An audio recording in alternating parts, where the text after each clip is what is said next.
दोस्तों, सुधीर सर की online class में आपका स्वागत है। और जैसे कि आप जानते ही हैं कि हमारी सिंथेसिस की सीरीज चल रही है और मैंने इस पर सबसे पहली वीडियो में बताया था कि सिंथेसिस में हम 3 टॉपिक को डिस्कस करते हैं: सिंपल सेंटेंस, कॉम्प्लेक्स सेंटेंस और कंपाउंड सेंटेंस। और सबसे पहले हमने सिंपल सेंटेंस का शुरू किया था। इस पर हम 3 वीडियोस पहले ही बना चुके हैं। एडजेक्टिव का प्रयोग करके वाक्य को सिंपल बनाना, कंजक्शन का प्रयोग करके वाक्य को सिंपल बनाना और फ्रेज इन अपोजिशन का प्रयोग करके वाक्य को सिंपल बनाना। आज हम कई दिन बाद वीडियो बना रहे हैं, उसका कारण तबीयत का ख़राब होना था। काफ़ी डिस्टर्ब रहा मैं, अभी भी हूँ, लेकिन इतना है कि मैं वीडियो बना सकूँ। तो शुरू करते हैं और आई होप मैं अब लगातार आपके लिए वीडियो बनाऊंगा, तो आपका जो ये टॉपिक चल रहे हैं बहुत जल्दी कंप्लीट हो जाएंगे। तो आज का टॉपिक है हमारा सिंथेसिस ऑफ सेंटेंसेस में, जैसा कि मैंने बताया 3 टॉपिक्स आते हैं: simple, complex, compound. 2 simple sentence को मिलाकर एक सिंपल सेंटेंस बनाना और 2 सिंपल सेंटेंस को मिलाकर एक कॉम्प्लेक्स और 2 सिंपल सेंटेंस को मिलाकर एक कंपाउंड, जैसे कि हमने पहली वीडियो में इसमें सिंथेसिस की बता भी दिया था।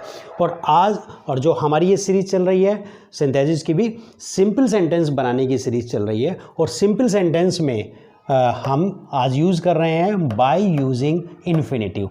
इन्फिनेटिव का प्रयोग करके वाक्यों को 2 या 2 से ज़्यादा सिंपल सेंटेंसेस को मिलाकर एक सिंपल सेंटेंस बनाना। और जैसे कि आपको पता ही है कि एक सिंपल सेंटेंस में, हालांकि ये सारी बातें हमने डिस्कस कर चुके हैं सिंथेसिस की पहली वीडियो में, कि एक सिंपल सेंटेंस का मतलब होता है कि उसमें एक फाइनाइट वर्ब आनी चाहिए और एक से ज़्यादा अगर कोई दूसरी वर्ब आ रही है तो वो नॉन फाइनाइट वर्ब होनी चाहिए। अगर किसी से वो वीडियो किसी ने नहीं देखी, जो हमारे चैनल पर आज पहली बार देख रहे हैं, तो वो हमारी सिंथेसिस की पहली वीडियो सिंपल, कॉम्प्लेक्स, कंपाउंड के नाम से जो हमने उस पर अपलोड की है, आप उसे देख लीजिए तो ये चीज़ें समझ में आ जाएगी। तो आज शुरू करते हैं इन्फिनेटिव।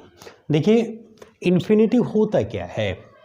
इन्फिनेटिव को हम 2 प्लस वर्ब की फर्स्ट फॉर्म इस तरह से लिख सकते हैं कि ये आपका इन्फिनेटिव है। और अगर 2 प्लस वर्ब की थर्ड फॉर्म आ जाती है तो ये आपका इन्फिनेटिव इन पैसिव वॉइस है। क्या है ये? इन्फिनेटिव। और यदि आपका 2 प्लस वर्ब की थर्ड फॉर्म आ जाती है तो ये इन्फिनेटिव इन पैसिव वॉइस है। हालांकि इन्फिनेटिव कितने टाइप्स के होते हैं और इन्फिनेटिव में कहाँ एरर्स आती है, ये हम बाद में डिस्कस करेंगे। आज हमारा मकसद केवल इन्फिनेटिव का प्रयोग करके 2 या 2 से अधिक सिंपल सेंटेंसेस को मिलाकर एक सिंपल सेंटेंस बनाना है। तो ये इन्फिनेटिव है। अब मैं आपके सामने 2 वाक्य लिखता हूँ, 2 सिंपल सेंटेंस और उसका एक सिंपल सेंटेंस बनाएंगे हम। देखिए, इन्फिनेटिव का वो क्या होता है, फंक्शन क्या है, इसका कार्य क्या करता है? तो इन्फिनेटिव का जो सबसे मेन और इम्पोर्टेंट वर्क है वो है पर्पस बताना। जो डूअर का, कर्ता का, सब्जेक्ट का पर्पस बताए, उद्देश्य बताए, यानी कि उद्देश्य बताना इसका मेन वर्क है। इसका फंक्शन क्या है? पर्पस को बताता है ये। जो वर्ब भी वाक्य में पर्पस बता रही है, उद्देश्य बता रही है, उस वर्ब को हम वाक्य में इन्फिनेटिव बना लेते हैं। जैसे कि मैं एक हिंदी में एक वाक्य वैसे ही कहूँ, वह दिल्ली जा रहा है, वह दिल्ली जा रहा है और वह कुतुब मीनार देखना चाहता है। अब तो बताइए उसका उद्देश्य क्या है? कुतुब मीनार देखना, ये उसका उद्देश्य है। तो इस पार्ट को हम क्या करेंगे? इन्फिनेटिव बना लेंगे। पहले मेन सेंटेंस लाएंगे, वह दिल्ली जा रहा है, he is going to Delhi. अब उसका पर्पस ले आएंगे। पर्पस में पहले वर्ब लाते हैं और उसके बाद वर्ब के साथ बचा हुआ पार्ट ले आते हैं। He is going to Delhi to see the Qutub Minar. तो इसी को हम आगे बढ़ाते हैं। तो पहला part, he is going to Agra, वो आगरा जा रहा है। He wants to see the Taj. तो देखिए दोस्तों, अगर दो वाक्य दिए हैं और उनमें से एक वांट या वांटेड दिया है और उसके बाद टू प्लस वर्ब की फर्स्ट फॉर्म दी है, तो ये आपका क्या है, ये पर्पज़ है। क्या है ये, पर्पज़ है। और यहाँ पर आप देख सकते हैं इन्फिनेटिव पहले से ही दिया गया है, तो यहाँ आपको परेशान होने की ज़रूरत नहीं है। आप क्या करेंगे, जो आपका पर्पज़ था यानी कि टू प्लस वर्ब की फर्स्ट फॉर्म से आप वाक्य को उठाएंगे और पहले वाले वाक्य के लास्ट में रख देंगे, तो ये आपका वाक्य सिंपल बन जाएगा। क्या बन गया, he is going to Agra to see the Taj. He is going to Agra to see the Taj. तो ये वाक्य आपका सिंपल बन गया। अब इसको चेक भी कर लो कैसे सिंपल बन गया। देखिए, इज़ गोइंग ये आपकी फाइनाइट वर्ब है और टू सी आपका इन्फिनेटिव है, और इन्फिनेटिव कैसी वर्ब है, ये आपकी नॉन फाइनाइट वर्ब है। और एक सिंपल सेंटेंस में कितनी फाइनाइट वर्ब आनी चाहिए, केवल एक फाइनाइट वर्ब आनी चाहिए। अगर एक से ज़्यादा कोई दूसरी वर्ब है तो वो केवल और केवल कैसी हो सकती है, नॉन फाइनाइट हो सकती है। दो फाइनाइट वर्ब नहीं आनी चाहिए।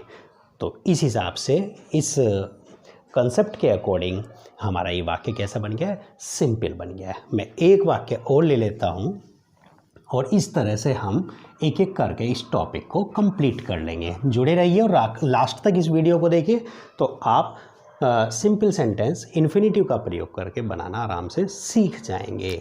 दूसरा वाक्य हम ले लेते हैं, आई वेंट टू मोहन। मैं मोहन के पास गया था। आई वांटेड, मैं चाहता था। I wanted to give him a book. मैं उसे एक किताब देना चाहता था। अब बताइए, मैं मोहन के पास गया, मोहन के पास जाने का मेरा क्या पर्पज़ था, उसको किताब देना। अब आप देख सकते हैं कहीं इन्फिनेटिव दिया हुआ है दोनों में, यस दिया हुआ है, टू गिव। तो टू गिव यानी कि ये इन्फिनेटिव से वाक्य को लास्ट तक इन्फिनेटिव से वाक्य को उठाइए। वांट और वांटेड के बाद मैंने बताया टू प्लस वर्ब की फर्स्ट फॉर्म होगी, तो आप वहाँ से उठाइए और पहले वाक्य के लास्ट में रख दीजिए। तो क्या बन जाएगा वाक्य आपका, I went to Mohan to give him a book. मैं मोहन के पास एक किताब देने के लिए गया था। तो आई होप ये बात आपको समझ आ गई होगी। और दूसरे तरीके से देख लेते हैं कैसे बन जाएगा। सपोज करो कि आपका वेरी आया है और वेरी के साथ एडजेक्टिव आया है। क्या आया है, वेरी के साथ एडजेक्टिव। तो आप क्या करेंगे, आप वेरी को टू में बदल लेंगे। टू में बदल लेंगे, टू के बाद आप एडजेक्टिव लाएंगे, टू के बाद आप एडजेक्टिव लाएंगे और एडजेक्टिव के बाद टू प्लस वर्ब की फर्स्ट फॉर्म की स्ट्रक्चर पर आप वाक्य को बना लेंगे। मैं वाक्य लिख लेता हूँ, ही इज़ वेरी पुअर। वह बहुत गरीब है। He can not bye the books. आप देख सकते हैं मैंने दो वाक्य यहाँ पर लिखे हैं। ही इज़ वेरी पुअर, वो बहुत गरीब है। He can not bye the books, वो किताबें नहीं खरीद सकता। तो आप क्या करेंगे, मैंने अभी जैसे कि यहाँ पे बताया आपको वेरी है, तो वेरी की जगह आप क्या ले आएंगे, टू ले आएंगे। तो ये वेरी है, वेरी की जगह टू आ जाएगा। तो क्या बन जाएगा वाक्य, ही इज़ टू, वेरी की जगह टू आ गया। पुअर आपका एडजेक्टिव था तो ये इसके साथ ले आओ, he is too poor. Poor adjective है, एडजेक्टिव के बाद क्या बताया था आपको, टू प्लस वर्ब की फर्स्ट फॉर्म लानी है। कहाँ है, ये आपकी वर्ब की फर्स्ट फॉर्म है, तो इससे पहले टू लगा के वाक्य को लिख दीजिए। इसको आप नहीं लाएंगे, कैन नॉट को। ही को क्यों नहीं ला रहे, क्योंकि ही हम पहले लिख चुके हैं। तो आप क्या बन जाएगा, he is too poor to buy the books.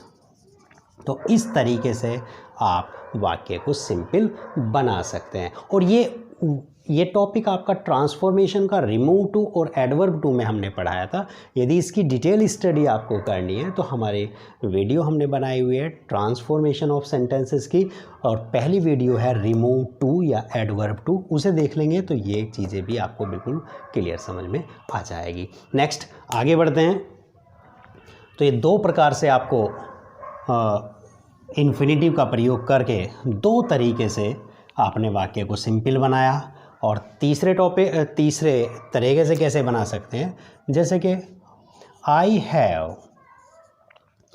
Have some books.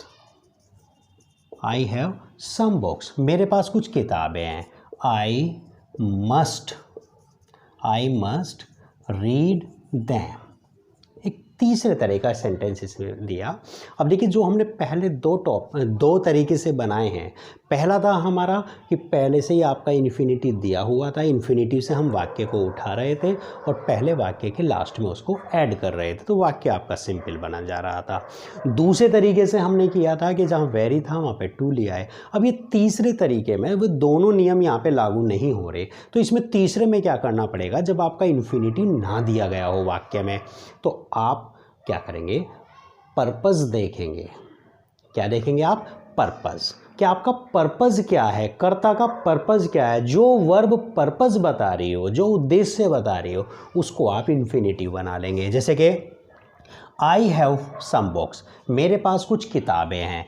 I must read them, मुझे उन्हें पढ़ना है। अब बताइए कर्ता का क्या उद्देश्य हो गया, पढ़ना। ये पढ़ना जो है, रीड, ये कर्ता का उद्देश्य है। और जो उद्देश्य, जो वर्ब आपका पर्पस बता रही हो, उसको आप इन्फिनेटिव बना देंगे। तो क्या बन जाएगा वाक्य, I have some books to pay. अब पर्पस टू रीड। अब देखो, ये रीड वर्ब पर्पस बता रही, तो इसी को हमने इन्फिनेटिव बना लिया। जैसे कि आपको पता है इन्फिनेटिव हम टू लगा के बनाते, तो बन गया। अब ये आई कहाँ गया, क्योंकि पहले करता था, हमने उसको लिख लिया। और मस्ट जो ये थी, ये हमारा जो मॉडल वर्ब थी, इसकी नीड नहीं है हमें, तो हमने इनको हटा दिया। और दैम क्यों नहीं लाए हम, क्योंकि दैम आया था बुक्स के लिए, बुक्स को हमने पहले ही मेंशन कर दिया, तो अब उसकी ज़रूरत नहीं रह गई थी। तो इस तरह से आपका ये सिंपल बन गया है, I have some books to read. मेरे पास पढ़ने के लिए कुछ किताबें हैं। दूसरा आप बना सकते हैं, I have some bills, I must pay them. बिल्कुल सेम वैसा ही है, मैंने रिपीट किया है ताकि आप उसको वैसे ही बनाएं। अब देखिए, आई हैव सम बिल्स, मेरे कुछ बिल्स हैं। बिल्स टेलीफोन का बिल हो सकता है, बिजली का बिल हो सकता है, दूध का बिल हो सकता है, हाउस का बिल हो सकता है, हाउस रेंट का हो सकता है, ट्यूशन फ़ी का या फ़ी का बिल हो सकता है, बहुत सारे बिल हैं। आई मस्ट पे दैम, मुझे उन्हें पे करना। देखिए, यहाँ पे भी इन्फिनेटिव नहीं दिया गया, तो यहाँ पर भी आपको क्या करना होगा, इन्फिनेटिव बनाना होगा। तो बना लीजिए आप। इन्फिनेटिव किसको बनाते हैं, इन्फिनेटिव उसको बनाते हैं जो कर्ता का उद्देश्य बता रहा हूँ। यहाँ पर उद्देश्य क्या है आपका, पे करना, तो इसको बना लीजिए। क्या बन जाएगा, I have some bills to pay. ये आपका वो बन गया।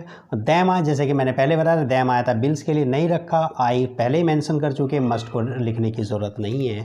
तो इस प्रकार से आपने इन्फिनेटिव, दो सिंपल सेंटेंस को मिलाकर इन्फिनेटिव बनाया। अब एक तरीका और है, एक तरीका क्या है आपका, देखिए बी वर्ब। अगर बी वर्ब आई है आपकी पहले, बी वर्ब क्या होता है, जैसे कि आपका is, am, are, was, were, will be, ये आपकी बी वर्ब है। और बी वर्ब कैसे होगा, जिसमें कोई एक्शन नहीं होता। जैसे I am a teacher, I am a teacher, तो एम क्या है, ये बी वर्ब है और ये टीचर कॉम्प्लीमेंट है। खैर उसकी मैं बात नहीं कर रहा, मैं बी वर्ब बता रहा था। तो बी वर्ब को समझ लो क्या है, इज, एम, आर, वाज, वर या विल बी। क्लियर। अब बी वर्ब के बाद आता है आपका एडजेक्टिव। क्या आता है आपका, एडजेक्टिव। अब एडजेक्टिव आपके दो प्रकार के हो सकते हैं, एक हो सकता है वर्बल और एक हो सकता है नॉन वर्बल। ये क्या हुआ कि वर्बल और नॉन वर्बल, देखिए जैसे कि आपका हैप्पी है, happy, HAPPY, happy, glad, GLAD, glad, तो ये आपके नॉन वर्बल, यानी कि जो वर्ब से नहीं बने, ऐसा एडजेक्टिव जो वर्ब से नहीं बना तो वो नॉन वर्बल एडजेक्टिव है। और ऐसा एडजेक्टिव जो आपकी वर्ब से बना, वर्ब की थर्ड फॉर्म से बना, वर्ब की थर्ड फॉर्म जैसे कि आपका इंजर्ड हो सकता है, इंजर्ड, सरप्राइज्ड, सरप्राइज्ड, एडवाइज्ड, जिनमें कि वर्ब है और वहाँ पे वर्ब की थर्ड फॉर्म यूज़ करी है हमने, वर्ब की थर्ड फॉर्म हमने यूज़ करी है, तो वो आपका क्या है, एडजेक्टिव है। क्लियर। पास्ट पार्टिसिपल है, यानी कि जैसे कि आपने एक्टिव पैसिव बनाए थे, यू आर एडवाइज्ड, तो आर बी वर्ब आई थी, एडवाइज्ड क्या था आपका, वर्ब की थर्ड फॉर्म, तो वर्ब की थर्ड फॉर्म वहाँ पे वो पास्ट पार्टिसिपल थी, और पास्ट पार्टिसिपल कहीं का काम करता है, एडजेक्टिव का काम करता है। और उसके बाद हमने क्या करना था, इन्फिनिटिव लाए थे हम, अगर आपको याद आओ, यदि आपको याद आ रहा हो, डायरेक्ट इनडायरेक्ट के वाक्य जब आपने इम्पेरेटिव के बनाए थे, या एक्टिव पैसिव जब आपने इम्पेरेटिव की बनाई थी, you are advised, you are ordered to go there, you are advised to read this book, है ना, तो वहाँ पर भी आपके जो है इन्फिनिटिव का प्रयोग आपने किया था। तो सेम यहीं पे आपको करना है, इजेमार वाजवर विल बी, ये आपकी बी वर्ब होंगी, उसके बाद आपका एडजेक्टिव आएगा, और एडजेक्टिव मैंने बता दिया दो प्रकार के हो सकते हैं, या तो वो सिंपल एडजेक्टिव हो सकते हैं नॉन वर्बल जो वर्ब से नहीं बने, या फिर वे हो सकते हैं जो वर्ब से बने और वो वर्ब की थर्ड फॉर्म ला रहे होंगे। और उसके बाद आपने क्या करना है, यहाँ पर इन्फिनिटिव बनाना है, यहाँ पर इन्फिनिटिव बनाना है। क्लियर। तो इस स्ट्रक्चर पर वाक्य को इन्फिनिटिव बनाएंगे, ठीक है ना। क्लियर। आप इसका स्क्रीनशॉट ले सकते हैं, इसको नोट भी कर सकते हैं, और मैं इस पर आपको सिंपल सेंटेंस बना के दिखाता हूँ। Clear.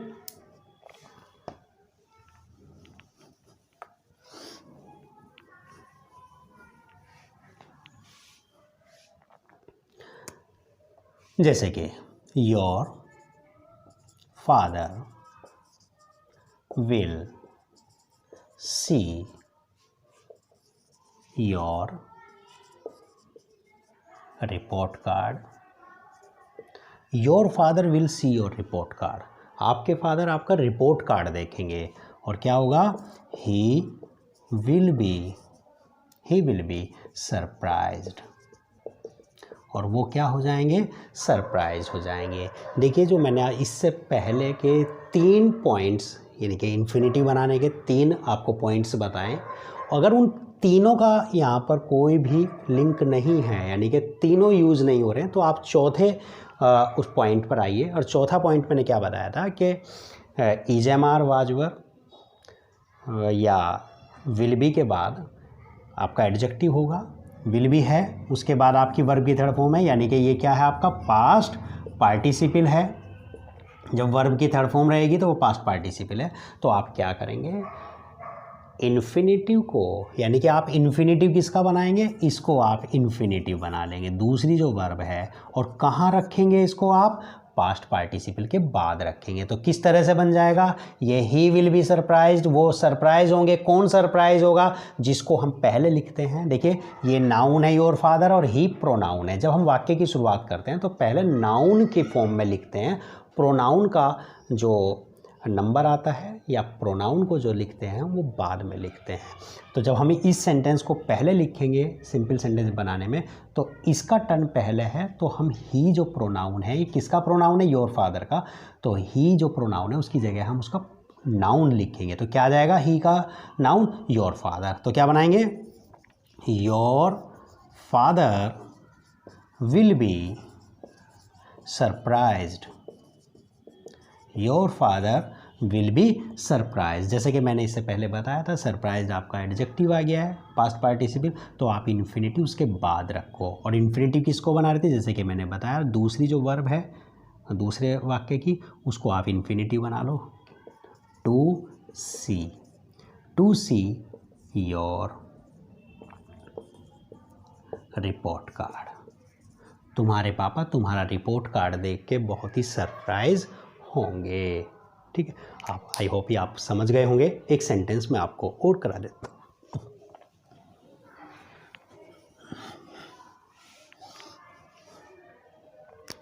He speaks the truth. He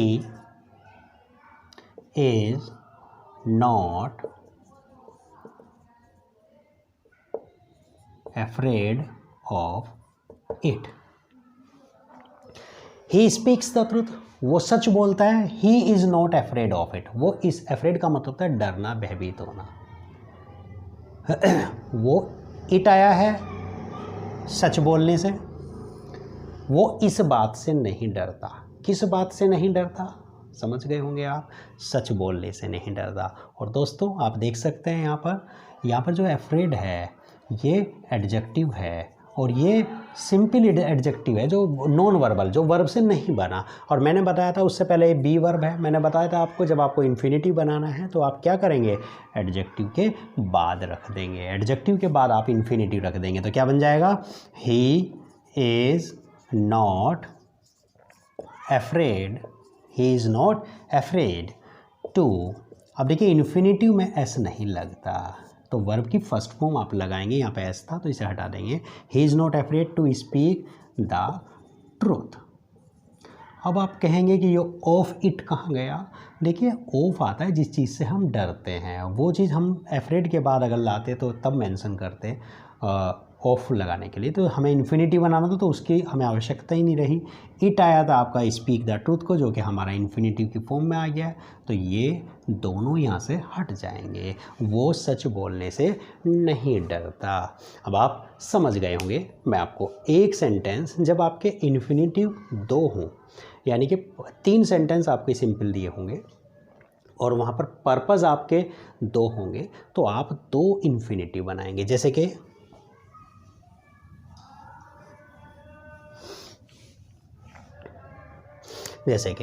he keeps some dogs.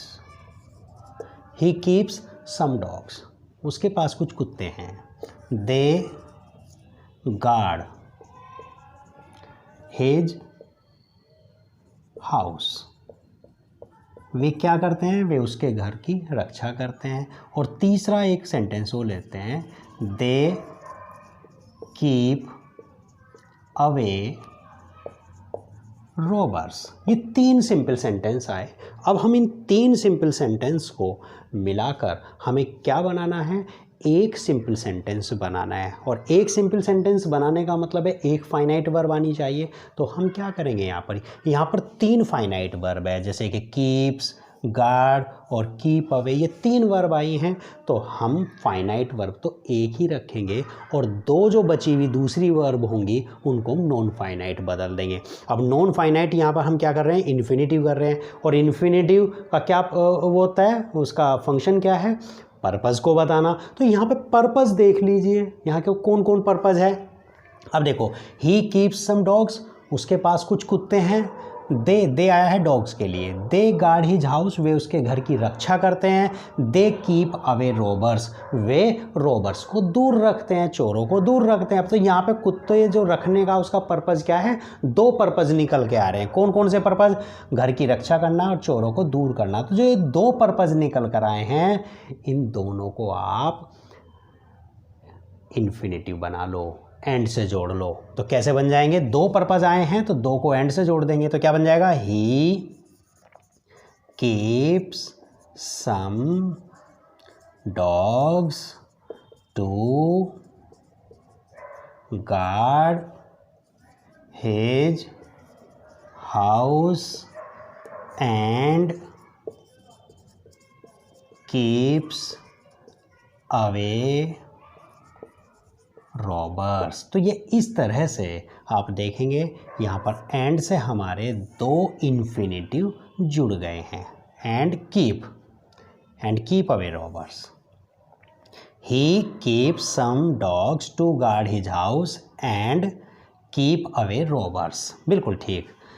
उसके पास कुछ कुत्ते हैं जो उसके घर की रक्षा करते हैं और कीप अवे रॉबर्स, और वे चोरों को दूर करते हैं. देखिए यहाँ पे कंफ्यूज होने की ज़रूरत नहीं है. कभी कुछ बच्चे ये सोचें कि एंड आ गया और एंड तो हमारा उसमें आता है कंपाउंड में. तो दोस्तों एंड कंपाउंड में जब आएगा तो वो 2 फाइनाइट वर्ब को जोड़ेगा, 2 फाइनाइट वर्ब को जोड़ेगा. अगर एंड 2 नॉन फाइनाइट 2 इन्फिनिटिव को जोड़ रहा है तो वो 2 इन्फिनिटिव हैं, 2 नॉन फाइनाइट वर्ब को जोड़ रहा है तो वहाँ पर कंफ्यूज होने की ज़रूरत नहीं, वो इन्फिनिटिव ही हैं. विद 2 इन्फिनेटिव हो रहे हैं, बस केवल इन्फिनेटिव को जोड़ने का काम कर रहे हैं। अगर 2 फाइनाइट वर्ब को जोड़ेगा, जैसे कि ही वेंट टू मार्केट, वो बाज़ार गया, एंड बोट सम बुक्स, वो बाज़ार गया, उसने कुछ किताबें खरीदी, तब वो 2 फाइनाइट वर्ब को जोड़ रहा है, एंड तब वो वाक्य आपका कंपाउंड बनेगा। यहाँ पे 2 नॉन फाइनाइट को जोड़ रहा है, तो ये आपका कंपाउंड नहीं है, इसमें एक ही फाइनाइट वर्ब आई है। तो इस प्रकार ये वाक्य आपका सिंपल बन गया है। तो आई होप लेक्चर आपको पसंद आया होगा। लेक्चर को देखिए और इसको अपनी बुक से भी तैयार कीजिए, और कहीं कोई प्रॉब्लम आती है तो आप मुझे कमेंट करके बता सकते हैं। जो हमारे चैनल पर नए हैं वो वीडियो को लाइक करें, चैनल को सब्सक्राइब करें, शेयर करें और टॉपिक को क्लियर करें। थैंक यू, मिलते हैं नेक्स्ट वीडियो में। Bye bye.